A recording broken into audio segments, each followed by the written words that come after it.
SMT Nation, we back. Nation, it's a big day. T-Mobile earnings. We already got Verizon's. We already got AT&T's. We saw the good, the bad, the ugly, the beautiful, all those things. Now it's the T-Mobile turn.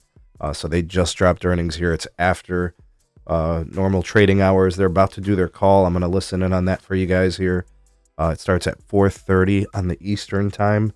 So I'm going to just record this video, drop it, and then we'll listen in to see what they say and answering questions and such. Anyways, link for the investors page here from T-Mobile with this press release. Link will be in the description. Ways to support us can be found there as well. Please do like and share this video. Subscribe if you're new here.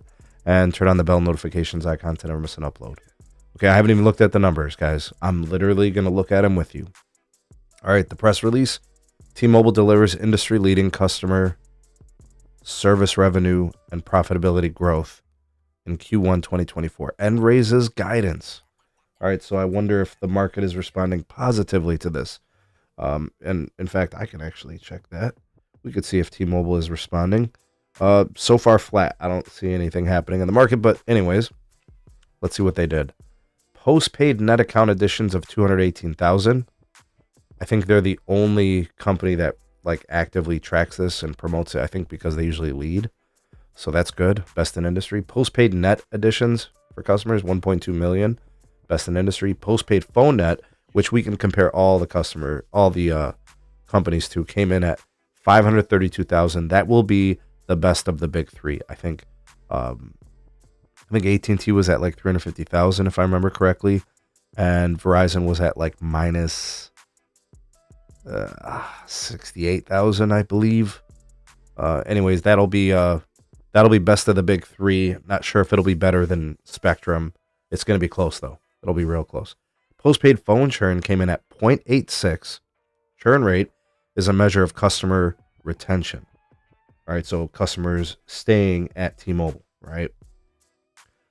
What I'm getting there is now that we have all three, Verizon at 0.89 and T-Mobile at 0.86. So T-Mobile's a little bit better than Verizon, and then AT&T at 0.72. Right, so there's a clear distinction in the marketplace for Q1. Verizon was the worst. T-Mobile sandwiched between Verizon and AT&T. AT&T by far the best. Looks like those promotions for those iPhones seem to be doing magic at AT&T for their churn rate. All right, T-Mobile 5G home internet, they added 405,000. Best in industry. They are now officially past 5 million customers on that service. All right, here is something important, guys. This is the first thing that's important of note. 405,000 is not 500,000 or more. That's the first time I think they've dipped below 500,000 in a while. So that may mean fixed wireless access is slowing down for T-Mobile. Now, the way we would know for sure is if Q2 showed the same trend, under 500,000. But this may give cable some hope. I still think that this is probably going to be the lowest quarter for the year for T-Mobile. I think they're going to get back over 500,000. But that is a glitch in the matrix, right? That is a setback for a fast-growing service for them. All right, financials look good. They got 4% service revenue growth year over year. Postpaid services, that grew 6% year over year. Let's take a look at the adjusted EBITDA, 8% improvement year over year. Free cash flow came in at $3.3 billion. Now, they say adjusted free cash flow. I'm not sure if that's any different, but that is a 39% increase year over year. That is incredible. That is obviously record high.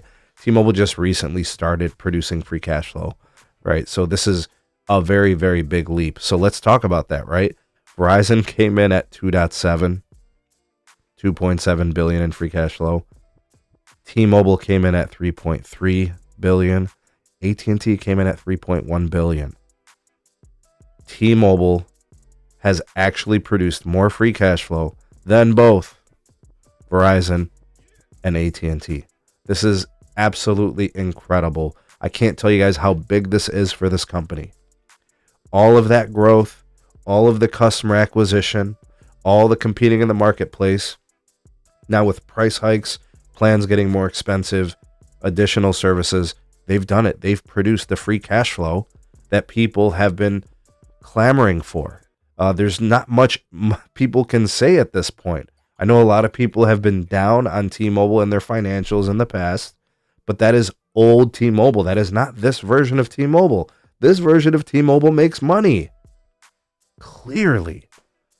All right, so anything else worthy of note? 95% of the 5G network traffic is on mid-band spectrum. Given the expansive breadth and depth of deployment, 85% of 5G traffic carried on sites with all three spectrum layers. What three spectrum layers? They have two. They have mid-band and low-band. Maybe they're talking about N25, N71, and N41. I don't know. Let's take a look at any other details that might be important. Prepaid net customer losses. All right, 48,000. Prepaid churn is at 2.75. That's actually pretty good. They beat out AT&T, which was 2.77. I think Verizon's was over 4%, just to kind of compare. I'm looking at some of these other numbers. Is there anything of note? Not really. I think that's most of the stuff we care about. Anyways, financials look good. There's still growth. Postpaid looks good. Maybe we could find some ARPU numbers for postpaid. Maybe we could find that. That might be important to look at. I'll see if I could sift through these numbers a little bit. Maybe we talk about it on the podcast. That might be something worth taking a look at. Postpaid accounts, we already talked about that. Yeah, I'm going to have to go through some of these numbers. I don't want to bore you guys here on the video if I don't have those able to be delivered. But things look good. I mean, with that kind of free cash flow, the ARPU is looking healthy. Verizon's ARPU is like $67. AT&T is like 55, 60 or something like that. We'll see where T-Mobile's comes into play. I really thought we might see that. That might be what's kind of taking up that, that free cash flow. But it looks like they're doing $3.6 billion of common stock repurchasing. Investors will like that. They're paying a dividend now, so people can get excited about that. T-Mobile is clicking on all cylinders. Great quarter for them. So, where do we rank the big three?